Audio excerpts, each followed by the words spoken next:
Hi, my name is Jesty and welcome to another episode of Jestycraft. In today's episode, we are finally completing the build-a-thon. I've been doing a new build every episode since episode 190, leading up to the 200th episode live stream special. So I have a couple things to kind of explain in a little bit. So if you don't know, in this series, I collect all of the advancements in the game, and I was doing that all the way up until episode 190. In episode 190, I updated my world to 1.14. The reason I put the advancement hunting on hold was because I wanted to develop my world. I was so focused on getting advancements and exploring that I kind of stopped building, and I really wanted to develop my world. So my idea was to do 10 builds leading up to the 200th episode special. What I and pretty much everyone in the world did not anticipate was the past year, which was quite a doozy, and everything just got put on hold more and more and more, and it's taken me forever. So I'm really far behind right now. I'm currently still in 1.14, but for the 200th episode live stream, I do plan to update to the newest version, which is 1.17.1, which has been released as of now. So I'm going to update to 1.17. We won't lose any advancements. It's just going to add on all the new ones. So I'll still get to do every single advancement in the game. So if you are interested in seeing me do achievements or advancements, because I started this world in 1.11, and at that point there were achievements. It's all on camera and in episodes. If there's anything in particular that you want to see, up until 1.13, I've gotten all of the achievements / advancements up to 1.13. If there's anything in particular that you want to see, you can just leave a comment and I'll let you know what episode I did that in.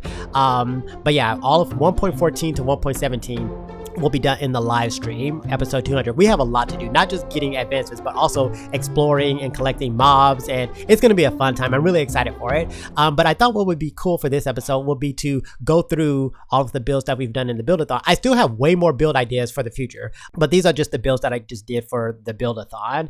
But yeah, I thought it would be kind of cool to go through what we've done, just so you can kind of get an overview of my world and just kind of see how everything has been developing over the past year. So yes, I am here, episode 190. We built York's Hobbit Hole, and we only did the exterior, and I converted this entire area into a roofed forest. I have a really cool idea for the interior, but we're going to do that in a future episode. I think that will be kind of cool to build in a live stream. So yes, this is York's Hobbit Hole, episode 190. For episode 191 and build number 2, I came over here and built my barn, which is one of my favorite builds that I've done, because if we look at it down here, it looks like a regular barn. We can go in, we see all of the animals in their pens, but on the map, like some of my other builds, I've made certain builds look like things on the map. So on this map, my barn looks like the Hogwarts crest, but I made it my own Jestycraft spin and I turned it into the Jesty Realm crest. But yeah, I think it's turned out really, really cool. And if we fly up here, you can see all of the carpets and colors. I converted this tree to an apple tree. I used acacia buttons and I did that one too. And one of the trees over here, I used the birch buttons to make it look like a lemon tree.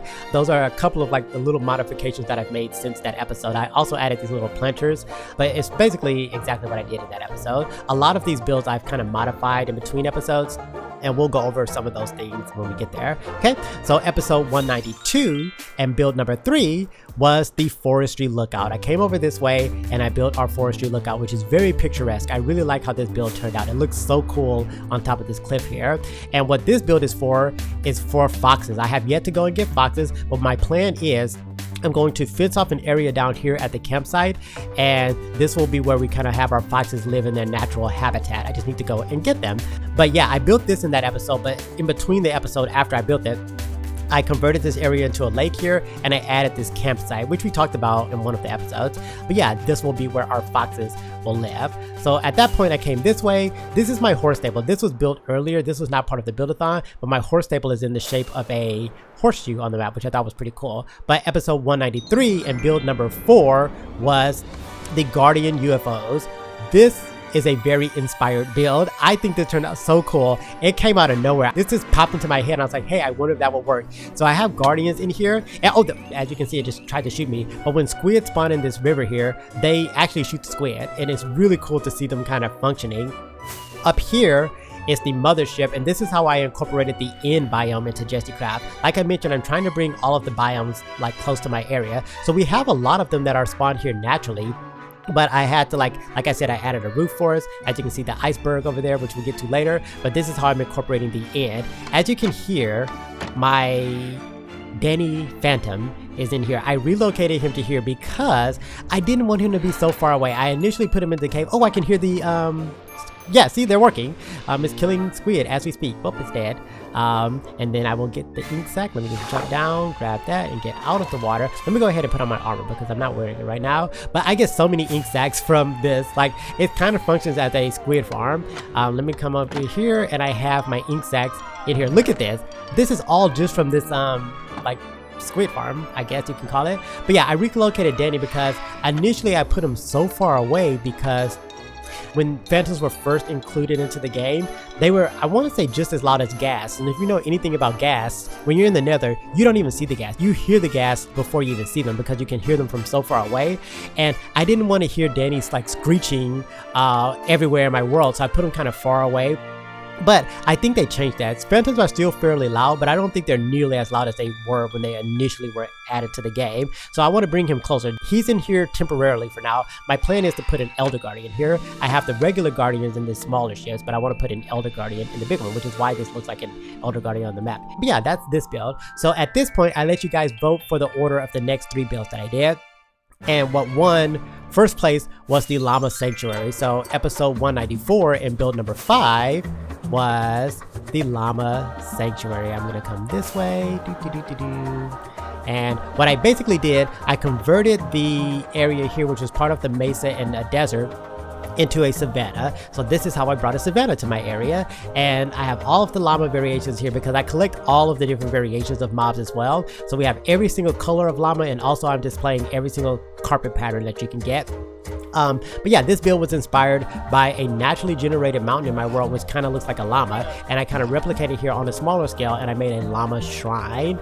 And yeah, this is where I keep my carpets, because another thing that I do with these builds, I want there to be a reason for me to visit them often. So particular items that are related to this biome or the mob that I keep here, that's where I keep those items. So this is where I keep all of my carpets at. So okay, we come this way, and what won second place in the vote was the Frozen Island. At the time I called it the Frozen Island, but now I call it Narwhal Island.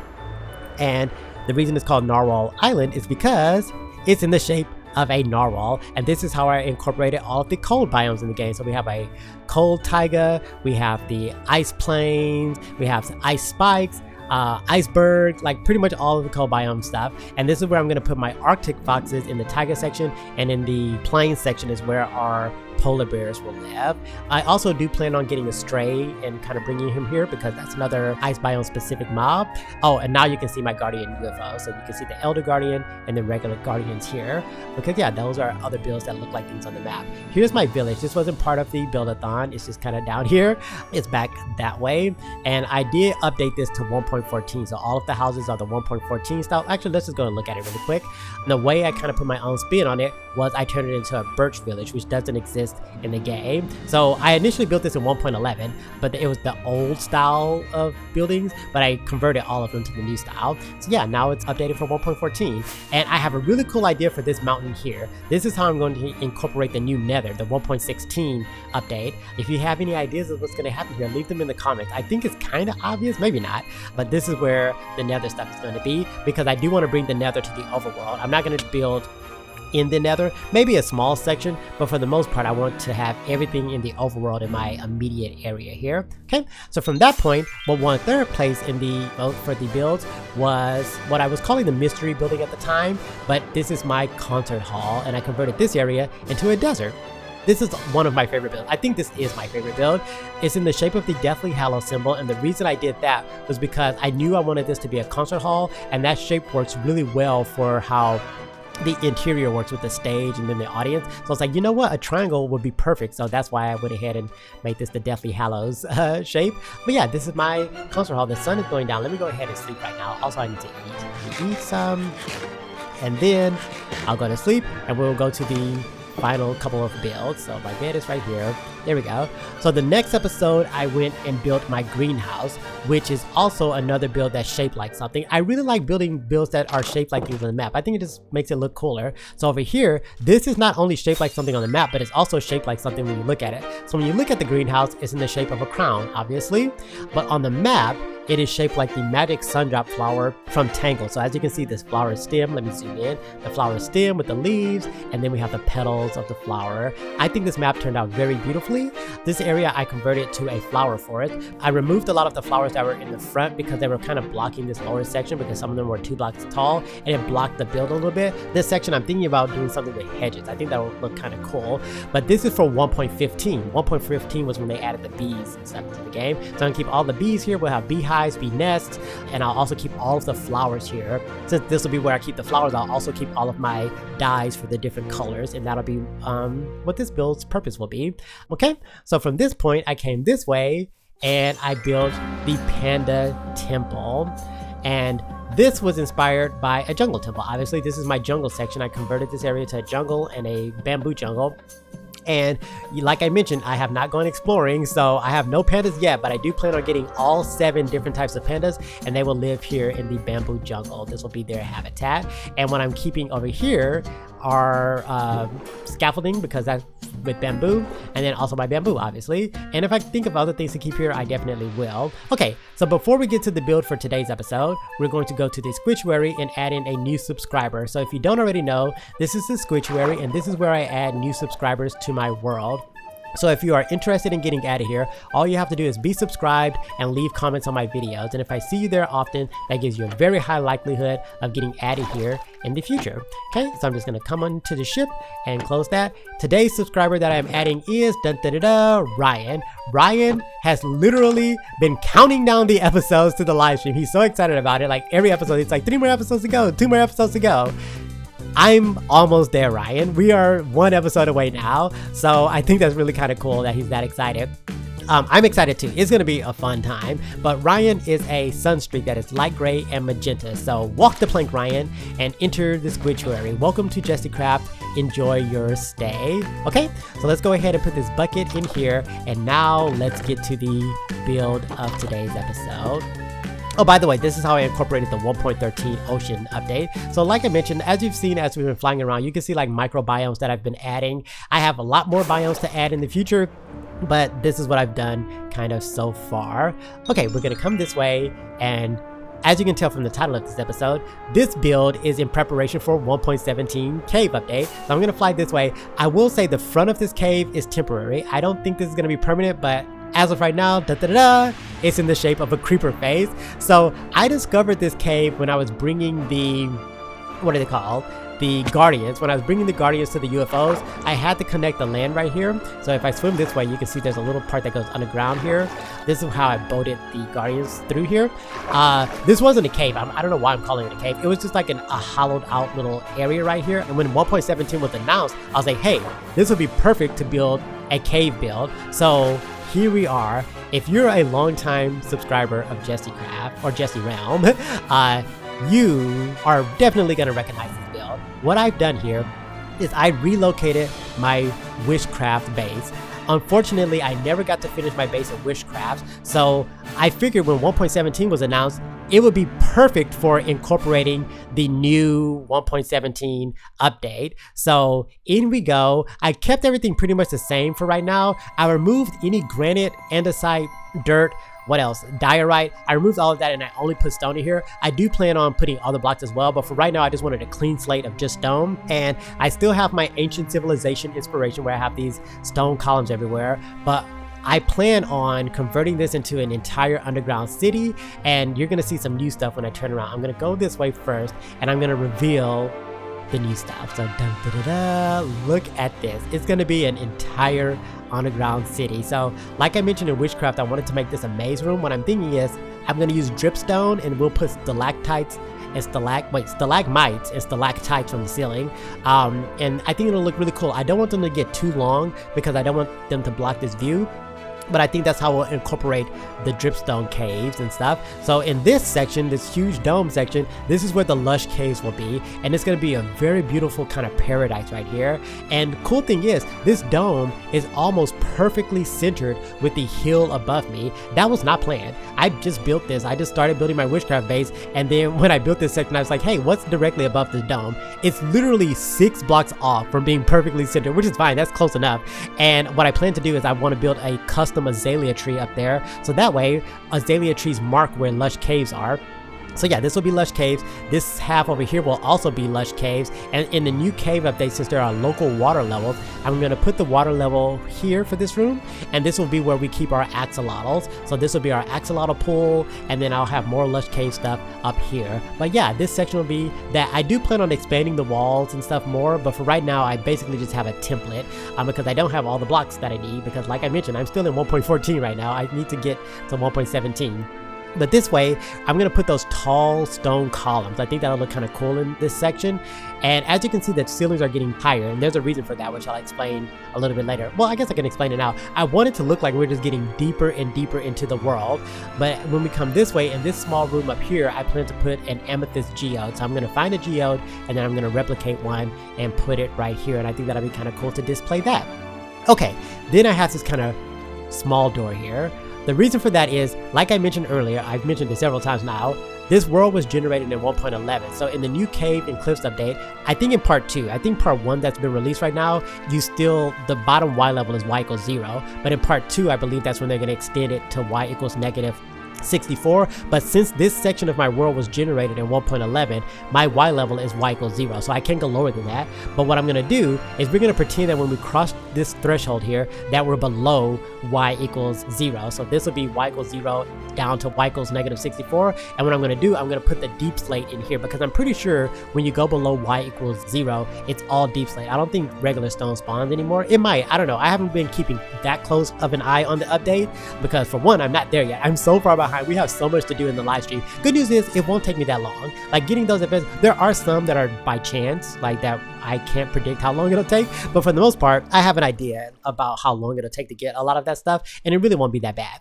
Okay, so yes, this will be our area that leads us to the deep dark. So if you're a Lord of the Rings fan, you may recognize this staircase. So this is the staircase that they were running down in the mines of Moria when they were escaping the Balrog. So I replicated that here, and the Balrog, the way the lore works in the Lord of the Rings, the dwarves that lived in the mine of Moria, they were so greedy and they dug so deep that they unearthed the Balrog. And we're gonna go along with that theme, I guess, and we're gonna pretend that we dug so deep that we unearthed, oh, it's kind of dark, let me get a torch in my hand. We're going to pretend that we dug so deep down to Y equals negative 64 that we unearthed the warden. So I plan on putting a warden down here. I don't even know if that's going to be possible. Wardens haven't been added to the game yet. They're going to be in part 2 of the Caves and Cliffs update. But if I can relocate one, I'll find one. I'll definitely find it no matter what. But yeah, I'll try to bring one down here. We'll build him a home down here. We'll have the skulk sensors and everything. It'll be really cool. And I want it to look very spooky down here. But yeah, so like I mentioned, none of this is finished. This is all just a template. I really like how deep this is. It looks like this goes on for forever when we just kind of look up. I do plan on expanding the walls and everything, but I had to do all of this by hand. Unlike Witchcraft I ran into a lot of caves when I was building this base. In Jestycraft, the only thing I ran into was this mine shaft. But aside from that, this entire cave, everywhere that you see me go underground so far, was solid stone. The good thing that I had to help me was a beacon. I built a haste 2 beacon, so that made my mining really fast. And the reason I have so many levels right now, I actually had over 100 levels at one point, but I was like naming animals and stuff, so I used some of them. But yeah, I kept having to go to the nether and mine nether quartz so that way I could repair my pickaxes because I kept using them. I stayed in sections of the nether that I already been to. I haven't explored any new pieces of the nether because again, I need to update to the 1.16 and then we go to new chunks in the nether and work with the new nether stuff. So yeah, I am thinking about all of that stuff. In Jestycraft, I'm very particular about how I explore because I always want new chunks to be very easily accessible. So another cool thing about the Caves and Cliffs update, since it's so expensive in the caves, you can fly underground. So I can, whoops, I kind of lost a little bit of control. So let's go this way. We can fly through this temple. Oh no, I hit the ground. I'm hitting everything now. Get to the top. Okay, I'm almost dead. Again, I need to expand the walls a little bit more and then we could probably fly a little bit safer down here. But that's basically the build, and this will be where we kind of incorporate all the cave stuff. Now the cliff stuff, that's going to have to be somewhere else, and that's going to be crazy because I'm going to have to build an entire super tall mountain, which is going to take so many resources. The cool thing is I have all the stone you can imagine from digging all that stuff out, so I have more than enough resources to do it. But yeah, that's going to be in the future. But okay, since it's turning nighttime, we are near the end of the episode. I hope you guys enjoyed. If you did, be sure to leave a like, leave a comment, subscribe, and I will see you next episode live for the very first live stream on my channel. Well, actually, I'll probably have to do a test stream first just to make sure that everything works. But the official Jestycraft episode 200 will be the official first live stream. So yeah, I hope you guys are excited for that. And like I've already mentioned, leave a like, comment, subscribe, and I will see you next time. Bye!